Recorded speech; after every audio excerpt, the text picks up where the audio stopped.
Bonjour Vincent Carto. Bonjour. On est venu pour vous poser quelques questions avec mon ami Sylvain. Bonjour.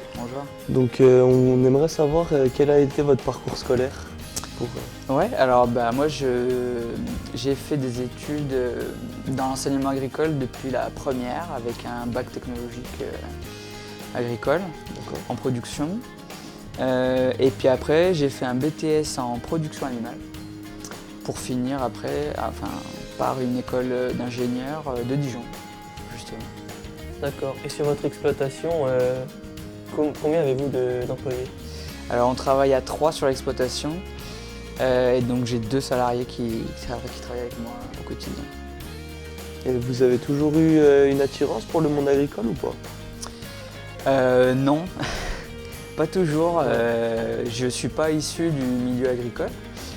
Par contre, voilà, j'ai de la famille qui vivait à la campagne avec des vaches, tout ça, donc ça m'a déjà donné un petit peu L'avant-goût? L'avant-goût, exactement. Et puis c'est après la seconde où je savais pas trop vers quelle filière m'orienter que je me suis dit que l'enseignement agricole ça pourrait m'intéresser. Ouais. Ok. Et sur votre ferme, vous faites du bio, de la vente directe, vous pouvez nous en dire un peu plus? Ouais, alors sur l'exploitation, il y a 14 hectares et demi en agriculture biologique. Jusqu'à présent, c'était essentiellement en grande culture avec des prairies temporaires aussi pour l'alimentation des animaux.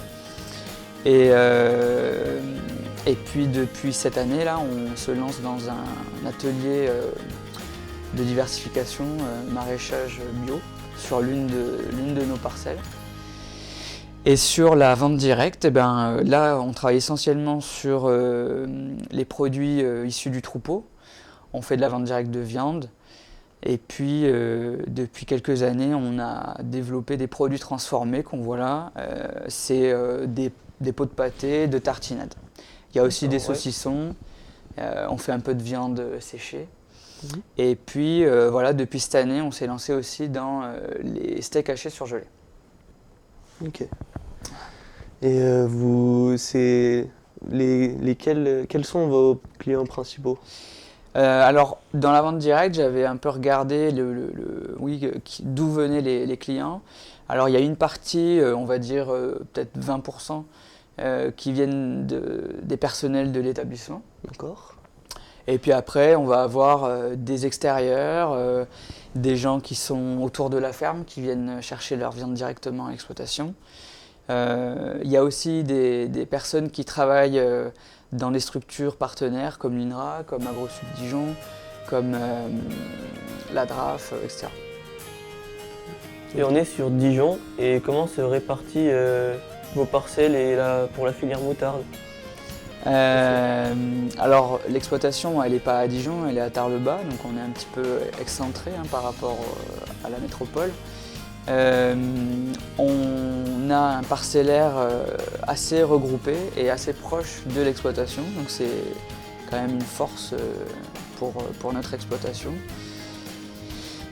Pour faire simple, on a environ une centaine d'hectares d'un seul tenant qui sont séparés seulement en 2 îlots par un chemin et avec des parcelles qui sont toutes regroupées au même endroit. Et puis on a 3 îlots de prairies permanentes qui sont donc un autour du siège de l'exploitation, un autre un peu plus loin à la sortie du village de Tarbes-Bas et un dernier à une dizaine de kilomètres sur les communes de Première, Longchamp, etc. Et par rapport à la communication de vos produits, vous faites de la publicité ou? Alors on a moi j'utilise en fait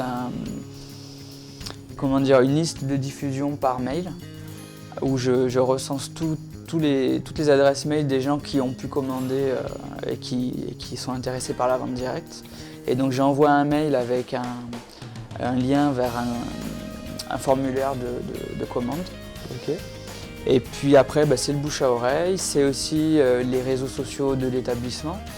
Il n'y a pas de réseau social pour l'exploitation en particulier, mais je passe par les réseaux du lycée notamment. Et puis après, on a aussi des flyers qu'on va distribuer par-ci par-là dans les commerces, etc. D'accord. Okay. Et comment va évoluer, vous parliez tout à l'heure de votre projet de maraîchage, dans les années à venir, quelle culture allez-vous mettre? Alors, ça sera du maraîchage diversifié, donc il y aura un peu tout. Il y aura des oignons, des poireaux, des pommes de terre, des carottes, des tomates, des courges. Et puis il pourra aussi y avoir des plantes un peu plus pérennes, pour avoir des fraises, de la rhubarbe, pourquoi pas des asperges. Enfin voilà, tout est possible, tout est imaginable. D'autant que sur l'atelier, on aura aussi des serres. Donc on pourra faire à la fois du plein champ et à la fois des cultures sous serre avec de l'irrigation. Du coup, vous pourriez cultiver toute l'année alors?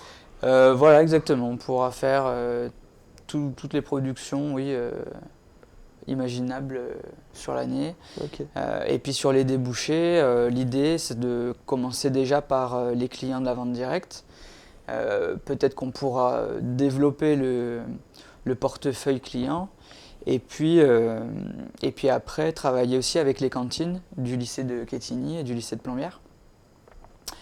Et éventuellement aussi travailler sur, pourquoi pas, les produits invendables avec l'atelier technologique de Plombières pour faire de la transformation. Ok. Voilà. D'accord. Et sinon, donc vous travaillez en vente directe, souvent, et Oui. le reste de votre production va où? Alors pour la partie végétale, on travaille avec deux organismes stockeurs, Dijon Céréales et Bresson, qui est un négociant privé. Pour la viande, on travaille avec la coopérative Fédère. Et puis la vente directe et les éleveurs qui nous achètent des reproducteurs. Et sur la partie végétale, ce que j'ai oublié, c'est la moutarde qui fait partie d'une filière particulière et qui fait partie de l'IGP Moutarde de Bourgogne. Et donc c'est une filière particulière parce que elle est organisée entre les agriculteurs et les transformateurs. Donc dans les transformateurs, il y en a plusieurs. Il y a Unilever avec les marques Amora entre autres. Il y a aussi Edmond Fallow et d'autres marques que j'oublie. Et en fait, il y a des négociations entre les producteurs et les transformateurs pour établir un prix fixe. Donc c'est la seule culture sur notre exploitation pour laquelle le prix n'est pas indexé sur les cours mondiaux comme le blé, l'orge, etc. Merci de votre venue et d'avoir répondu à toutes nos questions. Avec